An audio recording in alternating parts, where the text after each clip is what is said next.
नमस्कार, prime time bulletin में आपका स्वागत है। मैं हूं माधवी और आप देख रहे हैं स्वामी news. Sponsored by Satguru international school Ajmer. अपने बच्चे के लिए सतगुरु इंटरनेशनल स्कूल।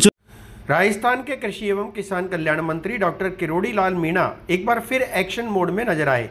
उन्होंने अजमेर जिले के किशनगढ़ क्षेत्र स्थित उदयपुर कला गांव में एक गोदाम पर अचानक छापेमारी कर नकली खाद के बड़े घोटाले का पर्दाफाश किया। इस कार्रवाई में भारी मात्रा में नकली di ammonium phosphate, single super phosphate और जिप्सम बरामद किए गए। मंत्री मीणा को खुफिया सूत्रों से सूचना मिली थी कि गोदाम में नकली खाद का भंडारण किया जा रहा है, जिसके बाद उन्होंने स्वयं मौके पर जाकर छापा मारा। छापेमारी के दौरान गोदाम में भारी मात्रा में मिलावटी खाद जब्त की गई। डॉक्टर मीणा ने मौके पर मौजूद अधिकारियों को फटकार लगाते हुए कहा कि यह किसानों के साथ बहुत बड़ा धोखा है और इसे किसी भी सूरत में बर्दाश्त नहीं किया जाएगा। उन्होंने कहा कि नकली खाद से न सिर्फ फसल को नुकसान होता है बल्कि किसानों की मेहनत पर भी पानी फिर जाता है। मंत्री ने दोषियों के खिलाफ सख्त कार्रवाई करने के निर्देश दिए। साथ ही उन्होंने पूरे खाद आपूर्ति नेटवर्क की जांच के आदेश भी जारी किए। उन्होंने यह भी स्पष्ट किया कि राज्य सरकार मिलावटखोरी के खिलाफ सख्त रुख अपनाएगी और दोषियों को किसी भी कीमत पर बख्शा नहीं जाएगा। ये छापेमारी किसानों के हित में उठाया गया सख्त कदम माना जा रहा है, जिससे नकली खाद कारोबारियों में हड़कंप मच गया। गेट मानसून को देखते हुए खोल दिया। लगभग कितने गेट खोले और कितने कब तक खोले जाएंगे?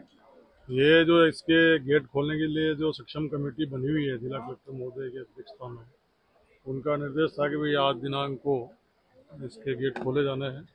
मैं यहाँ उपस्थित हुआ हूँ। ऐसी वाटर रिसोर्स भी है, ऐसी पीड नगर निगम भी है और नगर निगम का स्टाफ भी है। आज की तारीख में 13 फीट पानी इसके अंदर भरा हुआ है। इसको 10 फीट तक लेकर आना है और ये लगभग 28 से 30 दिन के अंदर ये खाली हो पाएगा। पूर्व के अनुभव जो है वो खराब रहे हैं। आना सागर को लेकर के पानी जो है वो हर साल ओवरफ्लो होता था। अनुभव से ही इंसान सीखता है। इस बार पहले से अपने साफ सफाई करवा दी है। टेंडर नहीं करके नगर निगम ने खुद ने अपने स्तर से साफ सफाई करवा दी है नालों की। पूरे शहर में 84 मेन नाले हैं, जिसमें ये भी एक एस्केप चैनल भी एक बहुत बड़ा नाला है। इसकी सफाई पर्याप्त रूप से हो चुकी है। प्रशासन का मानना है कि 3 फुट कम होने से जो है इस बार जल भराव की जो समस्या है वो नहीं होगी। 3 फीट तो हम इसके लिए कर रहे हैं कि कोई ऐसी घटना ना हो जाए कि ज्यादा बारिश हो जाए और फिर खोलने के बाद भी जल भराव हो जाए। इसलिए पहले से इसको खोला जा रहा है ताकि इसका पानी कुछ कम हो जाए, क्योंकि फाई सागर भी पूरा भरा हुआ है। 2 पत्रकार है जयपुर का, उसको गिरफ्तार किया दिनांक 30 तारीख के। सर क्या आरोप था इसका? ये ऑडियो वायरल किया था।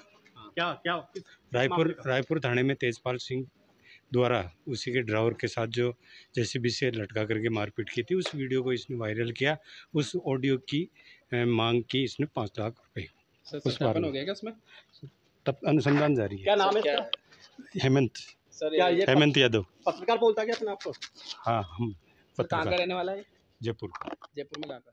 जयपुर प्रॉपर जयपुर का। आज अजमेर देहात द्वारा अहिल्याबाई देवी की 300वीं जन्म जयंती के उपलक्ष्य में जो पूरे जिले भर में 21 से लेके आज 30 तारीख तक जो कार्यक्रम आयोजित किए जा रहे हैं, उसके तहत संगोष्ठी कार्यक्रम आज कड़ेल में आयोजित किया गया, जिसमें केंद्रीय कृषि राज्य मंत्री भागीरथी चौधरी, जिला अध्यक्ष जीतमल जी प्रजापति, सह संयोजक अर्जुन जी नड़िया, बूढ़ा पुष्कर मंडल के अध्यक्ष शक्ति सिंह जी व कई भाजपा पदाधिकारी व कार्यकर्ता गण व सैकड़ों की संख्या में गांववासी मौजूद थे और भव्य संगोष्ठी का ये कार्यक्रम कड़ेल में आज आयोजित किया गया। महेंद्र सिंह मजेवला, कार्यक्रम संयोजक, अहिल्याबाई, अजमेर देहात।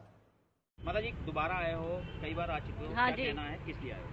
इसलिए आए हैं कि अभी तक कोई मांग पूरी नहीं हो रही है हमारी। मेरे को तो चाहिए नौकरी या पैसा, दोनों में से चाहिए, दो चाहिए मेरे को। तो बस साफ बात बोलूं, अगर नहीं सुनवाई हो रही फिर मैं वो अपना वाला पेतरा उठाऊंगी, घासलेट की बोतल भी साथ में लेके आई हूँ।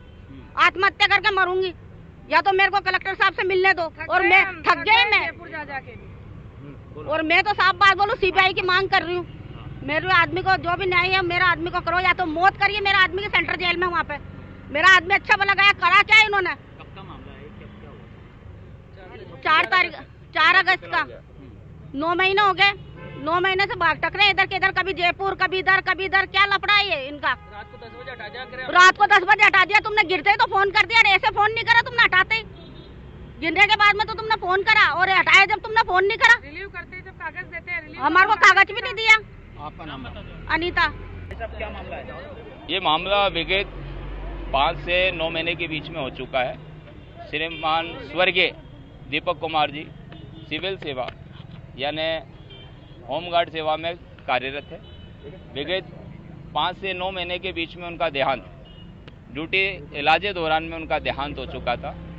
परिवार के सहित जाति समाज के साथी गणों के द्वारा कई बार कलेक्टर महोदय को ज्ञापन दिया गया। ज्ञापन देने के पश्चात पहले तो कोई मुआवजा राशि उनको दी नहीं गई थी। फिर जब कलेक्टर महोदय को 2-3 बार मुलाकात परिवार के द्वारा दिया गया और ज्ञापन दिया गया तो उनके एवज में खाते में राशि कोई 2 से 2.5 लाख रुपए समथिंग आई।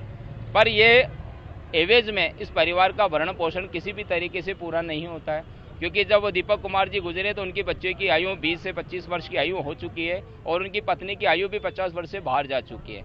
अब ये परिवार कहाँ मजदूरी करेगा, कहाँ दिनदाड़ी करेगा और कहाँ नौकरी करेगा।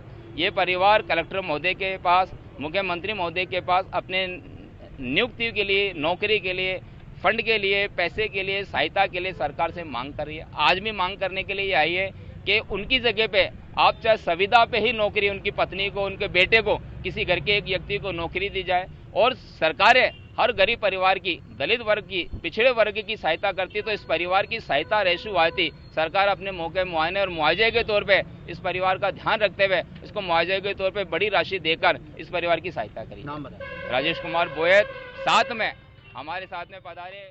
को जानने, समझने और सीखने की आवश्यकता है और महर्षि दयानंद सरस्वती से लेकर महर्षि ब्रह्मा की जो पुरानी हमारी परंपरा रही है, सभी योग से जुड़े रहे। यहाँ तक कि अमेरिका में महर्षि उद्दालक आज से 5300 साल पहले योग करते रहे। आज मैं जब अमेरिका की धरती पर देखता हूँ कि वहाँ 10% लोग रोज योग के माध्यम से अपनी दिनचर्या शुरू करते हैं और हर गली नुक्कड़ पर वहाँ योग के सेंटर खुले हुए हैं।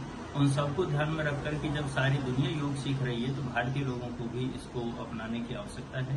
हमारे पूर्वजों की इतनी इस महान विरासत को हमें ही पोषित करना है, पल्लवित करना है। उसी संदर्भ में आदरणीय हनुमान जी जो डीडी साहब हैं यहाँ आयुर्वेद विभाग के, उन्होंने पूरे आयुर्वेद विभाग के माध्यम से एक बड़ी संरचना तैयार की है जिसमें 21 जून को तो बड़ा कार्यक्रम होना ही है। उससे पहले अलग अलग क्षेत्रों में कुछ ऐतिहासिक और सांस्कृतिक महत्व के जो स्थान हैं उनके सम्मुख भी बड़े कार्यक्रम होने हैं। योग से आप सभी जुड़े और नगर वासियों से मेरा निवेदन है आप लोग ज्यादा से ज्यादा कार्यक्रमों में जो योग दिवस से पहले भी होंगे और योग दिवस के दिन तो होने ही है, उस सब में ज्यादा से ज्यादा संख्या में आप पधारें। ये कार्यक्रम आपके जीवन को बदल सकते हैं, आपको आपके मन को प्रसन्न रखने के लिए, शरीर को स्वस्थ रखने के लिए, आत्मा को आनंदित रखने के लिए योग से बड़ा और कोई उपाय नहीं है। यही मैं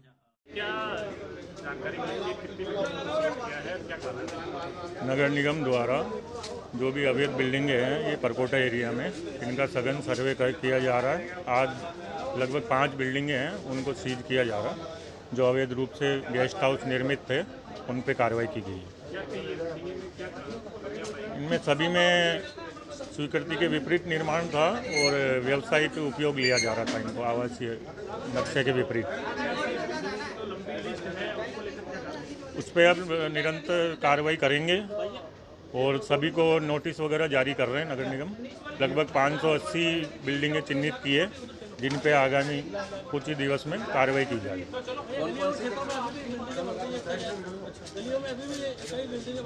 हाँ, उनका सबका काम रोका जा रहा है। बाहर अब टीम को हम लगातार भेज रहे हैं। आज इमली मोहल्ला और ये अपन कुमार मोहल्ला और दरगाह एरिया में ही है सभी। रमेश चौधरी, एक्सीएन नगर निगम। इसी के साथ ही समाचार बुलेटिन समाप्त होते हैं। मुझे दीजिए इजाजत, देखते रहें स्वामी न्यूज।